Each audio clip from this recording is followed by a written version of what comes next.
പാണക്കാട് തങ്ങൾക്കെതിരെയുള്ള വ്യാജ വാർത്തകൾ പിൻവലിച്ച് ജന്മഭൂമിയും ജനവും വളരെ സ്വാഗതാർഹമായ കാര്യമാണ്. അങ്ങനെ വാർത്ത കൊടുത്തതിന് തെറ്റാണ്, പക്ഷെ ആ വാർത്ത പിൻവലിച്ചു എന്നുള്ളത് സ്വാഗതാർഹമായ കാര്യമാണ്.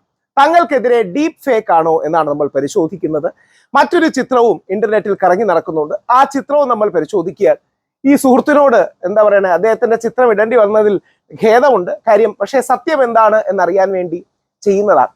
പാണക്കാട് തങ്ങൾക്കെതിരെയുള്ള വ്യാജ ആരോപണവും വ്യാജ ചിത്രങ്ങളുമാണ് നമ്മൾ പരിശോധിക്കുന്നത്. ഇന്നലെ ഞാൻ ആ ചിത്രങ്ങൾ പോലും കൊടുക്കുന്നില്ല, ആ ചിത്രങ്ങളും അതിനോടനുബന്ധ കാര്യങ്ങളും ഒന്നും ഞാൻ കൊടുക്കുന്നില്ല. ഞാൻ യഥാർത്ഥത്തിൽ ഇപ്പോൾ അതിരപ്പള്ളിയിലാണ്, കേരളത്തിലെ ഏറ്റവും മനോഹരമായ സ്ഥലങ്ങളിൽ ഒന്നാണ്. എൻ്റെ ഭാര്യയും മകനും പറഞ്ഞ ഏക കണ്ടീഷൻ, നിങ്ങൾ ഇവിടെ വരുമ്പോൾ മൊബൈൽ എടുക്കരുത്, വീഡിയോ ചെയ്യരുത് തുടങ്ങിയ കാര്യങ്ങളാണ്. കാര്യം ഫാമിലി വെക്കേഷൻ വന്നിരിക്കുകയാണ്.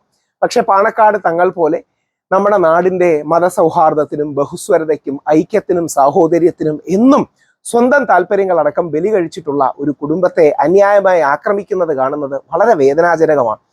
യഥാർത്ഥത്തിൽ തങ്ങൾക്കെതിരെ അവർക്കെതിരെ വന്ന ആരോപണങ്ങൾ ഞാൻ പറയുന്ന പോലുമില്ല, കാര്യം അത് പറഞ്ഞു പോലും അതിനെ ഡിഗ്നിഫൈ ചെയ്യേണ്ട കാര്യമില്ല. ജന്മഭൂമിയിലും ജനത്തിലും ഒക്കെ ഈ വാർത്തകൾ വന്നിരുന്നു. ആ വാർത്തകൾ ഇപ്പോഴും കിടപ്പുണ്ട്. ആ വാർത്തകളുടെ പേജിലേക്ക് എടുത്ത് നോക്കുകയാണെങ്കിൽ പേജ് നോട്ട് ഫൗണ്ട് എന്ന രീതിയിൽ അത് മാറ്റിയിട്ടുണ്ട്.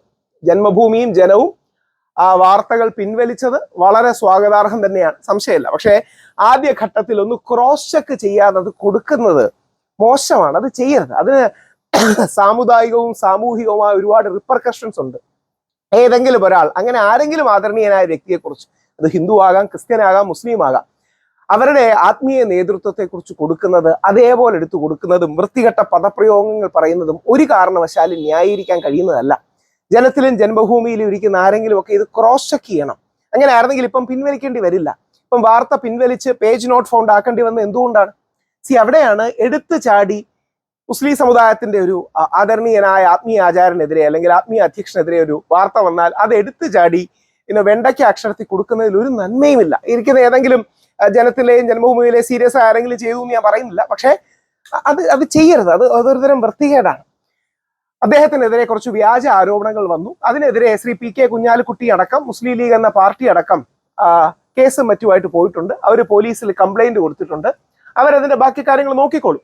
പക്ഷെ പ്രശ്നമെന്ന് പറഞ്ഞാലേ, ഈ രീതിയിൽ ആരെയും അധിക്ഷേപിക്കാനും അപമാനിക്കാനും ലൈംഗിക ആരോപണങ്ങൾ ഉന്നയിക്കുന്ന ഈ പ്രവണത വളരെ തെറ്റാണെന്ന് നമ്മൾ തിരിച്ചറിയണം. ആ പ്രവണതയ്ക്കെതിരെയാണ് നമ്മൾ ജാഗരൂകരാകേണ്ടത്. ആ രീതിയിൽ അത് ശക്തമായി എതിർക്കപ്പെടേണ്ട കാര്യം കൂടിയാണ് എന്ന് നമ്മൾ മനസ്സിലാക്കിയില്ലെങ്കിൽ എങ്ങനെയാണ് നമുക്ക് മുമ്പോട്ട് പോകാൻ കഴിയുക? ആർക്കെതിരെയും, നാളെ CPM-നെതിരെയാണെങ്കിലും കോൺഗ്രസിനെതിരെയാണെങ്കിലും BJP-ക്കെതിരെയാണെങ്കിലും മുസ്ലിം ലീഗിനെതിരെയാണെങ്കിലും രാഷ്ട്രീയത്തെ രാഷ്ട്രീയം കൊണ്ട് എതിർക്കുന്നതിന് പകരം ഇക്കിളിപ്പെടുത്തുന്ന കുമാരപിള്ള സാറിന്റെ ലോജിക് ഉപയോഗിച്ച് രാഹുൽ മാങ്കൂട്ടത്തിൽ അത് വ്യക്തമായി പറയുന്നുണ്ട്. രാഹുൽ മാങ്കൂട്ടത്തിൽ CPM-നെ കടന്നാക്രമിക്കുന്നുണ്ട്. ഞാൻ CPM-നെ കടന്നാക്രമിക്കുന്നില്ല, കാര്യം എനിക്കറിയില്ല ഇതിന്റെ പുറകിൽ ആരാണ് എന്ന്. ആരാണെങ്കിലും അവർ ചെയ്യുന്ന തെറ്റാണ്. പ്രവാചകൻ മുഹമ്മദ് നബി സല്ലല്ലാഹു അലൈഹി വസല്ലത്തിന്റെ വംശപരമ്പരയിൽ പിറന്നവരെയാണ് നമ്മൾ തങ്ങൾ കുടുംബം എന്ന് വിളിക്കുന്നത്. അപ്പൊ ആ കുടുംബത്തെ മാത്രമല്ല, കേരളത്തിന്റെ ഇന്ത്യയുടെ മതസൗഹാർദ്ദത്തിനും ഐക്യത്തിനും ഒക്കെ എല്ലാ കാലത്തും ഏറ്റവും കൂടുതൽ സംഭാവനകൾ നൽകിയിട്ടുള്ള ഒരു കുടുംബമാണ്. അതായത് അവരുടെ സ്വന്തം താല്പര്യങ്ങൾ പോലും ബലികഴിച്ചുകൊണ്ട് വിശാല സമൂഹ താല്പര്യങ്ങൾക്ക് വേണ്ടി ഉറച്ചു നിന്ന ഒരു പ്രസ്ഥാനമാണ്, കുടുംബമാണ്. ഏതെങ്കിലും ഇക്കിളിപ്പെടുത്തുന്ന ഇത്തരം കഥകൾ വന്നാൽ, അത് 3 ദിവസം മുമ്പാണ് ഫേസ്ബുക്കിൽ തങ്ങൾക്കെതിരെ ഫേസ്ബുക്കിൽ ഒരു ആരോപണം വന്നത്. ആരോപണം എന്ന് പറഞ്ഞാൽ പോലെ അതിനുപോലും ഒരു സ്റ്റാൻഡേർഡ് ഉണ്ട്. തങ്ങൾക്കെതിരെ ഈ വ്യാജ വാർത്ത വന്നത്. അപ്പോൾ 3 ദിവസം മുമ്പ് തുടങ്ങിയ ഒരു അക്കൗണ്ടിൽ നിന്നാണ് അത് വന്നത്. 3 ദിവസം മുമ്പ് അക്കൗണ്ട് തുടങ്ങുന്നത് ഈ ഇലക്ഷൻ കാലത്ത് മനഃപൂർവ്വം കരിവാരത്തേക്കാനല്ലേ? ഇത് മനസ്സിലാകാതെയാണോ ജനവും ജന്മഭൂമിയും ഒക്കെ വാർത്ത ഇടുന്നത്? അപ്പൊ ആ വാർത്ത കൊടുക്കുന്നത് ഒരു കാരണവശാലും ശരിയല്ല. പോലീസ് ഇതിന്റെ പിന്നിലുള്ള ആൾക്കാരെ കണ്ടെത്തണം, മാതൃകാപരമായി നടപടികൾ എടുക്കണം. ഇത് ആർക്കും ആരെയും അധിക്ഷേപിക്കാനും അപമാനിക്കാനും കഴിയുന്ന ഒരു ദുരവസ്ഥ നമ്മുടെ നാട്ടിലുണ്ട്. ഓർക്കുക, നമുക്കും അച്ഛനും അമ്മയും അല്ലെങ്കിൽ അമ്മച്ചിയും അപ്പച്ചനും ബാപ്പയും ഉമ്മയും ആൾക്കാരും എല്ലാം ഉണ്ട്. അവരുടെ മുമ്പിൽ കരിവാരി തേക്കപ്പെടുന്ന, മക്കളുടെ മുമ്പിൽ കരിവാരി തേക്കപ്പെടുന്ന ഒരു ദുരവസ്ഥ വളരെ വേദനാജനകമാണ്. അപ്പൊ അവിടെയാണ് ഈ വിഷയത്തിന്റെ പിന്നിൽ പ്രവർത്തിച്ചവർ തീർച്ചയായിട്ടും ഈ 3 ദിവസം മുമ്പ് എന്തായാലും ഫേസ്ബുക്ക് തുടങ്ങിയത് ഒറിജിനൽ അല്ലല്ലോ, വ്യാജ ID എന്ന് വരുന്നതല്ലേ. ആ ഷാനു സുരേഷ് എന്നൊക്കെ എന്തോ അങ്ങനത്തെ പേരുകളൊക്കെ വെച്ച് ഈ ഒന്നും അത് പറയുന്ന പോലുമില്ല, പറഞ്ഞു പോലും അതിനെ ഡിഗ്നിഫൈ ചെയ്യും പ്രചാരം കൊടുക്കുകയും വേണ്ട. അപ്പം വളരെ വേദനിപ്പിച്ചു ഈ വ്യാജ പ്രചരണം. ഈ വ്യാജ പ്രചരണത്തിനെതിരെ ശക്തമായ നടപടികൾ ഉണ്ടാകണം. ആ അർത്ഥത്തിൽ വളരെ മോശകരമായ ഒരു കാര്യമാണ് സംഭവിക്കുന്നത്. പൂർണ്ണ വ്യക്തമായിട്ട് അതിന്റെ സത്യം നമ്മൾ തിരിച്ചറിഞ്ഞ് മാത്രമേ ഇത്തരം കാര്യങ്ങൾ പ്രചരിപ്പിക്കാവൂ.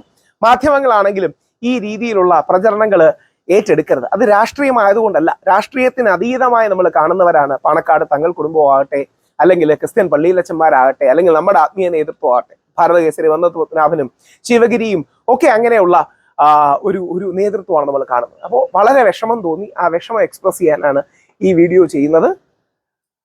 സത്യത്തിനോടൊപ്പം നിൽക്കുക, സത്യമാണ് അതിൽ പ്രധാനമെന്ന് നമ്മൾ തിരിച്ചറിയുക. സത്യം ആരുടെ പക്ഷത്താണെങ്കിൽ നമുക്ക് അവരോടൊപ്പം നിൽക്കാം. പക്ഷെ സത്യം അറിയുന്നത് വരെ നമ്മൾ ആരെയും കരിവാരത്തേക്കാൻ മുതിരരുത്. പൂർണ്ണമായും പാണക്കാട് സാദിഖ് അലി തങ്ങളെ അപമാനിച്ചവർക്ക് അവർക്കെതിരെയാണ്. സാദിഖ് അലി തങ്ങളോടൊപ്പമാണ്. അദ്ദേഹത്തിന് എത്രമാത്രം വിഷമം ഉണ്ടായിക്കാണോ അദ്ദേഹത്തിനും മക്കൾക്കും കുടുംബത്തിനും ഒക്കെ ആ വിഷമത്തോടൊപ്പം നിൽക്കും.